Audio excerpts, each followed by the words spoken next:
Hi hello friends అందరికీ నమస్కారం. ఈరోజు ఈ వీడియోలో తెలంగాణ రాష్ట్ర వ్యాప్తంగా ఉన్న రైతులకు సంబంధించిన ఒక ముఖ్యమైన అప్డేట్ గురించి, అంటే రైతు భరోసా రెండో విడత 6,000 రూపాయలను రాష్ట్ర ప్రభుత్వం ఎప్పుడు ఏ తేదీని విడుదల చేస్తారు, అలాగే అర్హతల గురించి కూడా స్పష్టంగా తెలుసుకుందాం. వీడియోని ఎక్కడా కూడా స్కిప్ చేయకండి ఫ్రెండ్స్, అండ్ కూడా చూడండి. వీడియో స్టార్ట్ చేసే ముందు మీకు ఒక small request friends. TG government నుంచి రైతులకు సంబంధించి మరియు ఇతర పథకాలకు సంబంధించి ఏ చిన్న అప్డేట్ వచ్చినా మీరు మిస్ కాకుండా ఉండాలంటే వెంటనే మన ఛానల్ని సబ్స్క్రైబ్ చేసుకోండి. అండ్ సబ్స్క్రైబ్ చేసుకున్న వాళ్ళందరూ కూడా సబ్స్క్రైబ్ బటన్ పక్కనున్న గంట సింబల్లో ఆల్ అని పెట్టుకోవడం మర్చిపోకండి ఫ్రెండ్స్. ఇలా పెట్టుకోవడం వల్ల నేను పెట్టే ప్రతి ఒక్క వీడియో మీరు నోటిఫికేషన్ రూపంలో పొందగలరు. అండ్ వీడియో మీద నచ్చితే లైక్ చేయండి ఫ్రెండ్స్. సో ఏమాత్రం లేట్ చేయకుండా వీడియోకి వెళ్ళిపోద్దాం.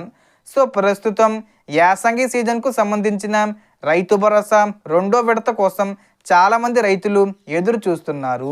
మొదట జనవరి నెలలో సంక్రాంతి కానుకగా విడుదల చేస్తామని, తరువాత జనవరి 26న రిపబ్లిక్ డే సందర్భంగా ఇస్తామని, ఆ తర్వాత మహాశివరాత్రి సందర్భంగా కూడా డబ్బులు జమ చేస్తామని ప్రభుత్వం తెలిపిన కొన్ని పరిపాలన కారణాల వల్ల విడుదల ఆలస్యమైంది.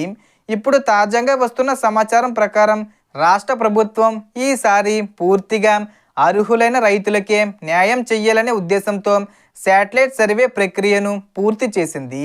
వ్యవసాయ విశ్వవిద్యాలయాల సహకారంతో స్పేస్ టెక్నాలజీ ఆధారంగా ప్రతి రైతు భూమిని పరిశీలించి ఎవరు నిజంగా పంట వేశారు, ఎవరి భూమి బీడుగా ఉంది, ఎక్కడ భూములు రియల్ ఎస్టేట్ వెంచర్లుగా మారాయి, ఎవరికి అసలు సాగు భూమి ఉందో అన్నది వివరంగా గుర్తించారు.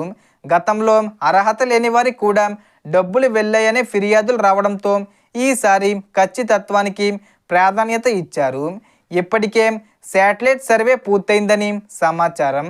అందువల్ల ఈ మార్చి 10వ తేదీకి ముందు ఏదో ఒక తేదీన యాసంగి రైతు భరోసా రెండో విడతగా 6,000 రూపాయలు రైతుల ఖాతాల్లో జమ చేసే అవకాశం ఉంది. అర్హతల విషయానికి వస్తే భూమి మీ పేరు మీద ఉండాలి, రైతు వివరాలు నమోదై ఉండాలి. ముఖ్యంగా పంట వేసిన భూములకు ప్రాధాన్యం ఇస్తున్నాం. పంట వేయకపోయినా సాగుకు అనుకూలమైన వ్యవసాయ భూమి అయితే కూడా పరిగణలోకి తీసుకుంటారని సమాచారం. ప్రభుత్వం ఇందుకోసం భారీగా నిధులు సిద్ధం చేసినట్లు సమాచారం. అంటే దాదాపు 10,000 కోట్ల బడ్జెట్ కూడా సిద్ధం చేసినట్లు సమాచారం వస్తుంది. బట్ ఇంకా తెలీదు. అండ్ అది అన్అఫీషియల్ అప్డేట్ అనమాట. త్వరలోనే మార్చి 10వ తేదీ వచ్చే ముందు తేదీల్లోనే మనకు క్లారిఫికేషన్ అయితే వస్తుంది.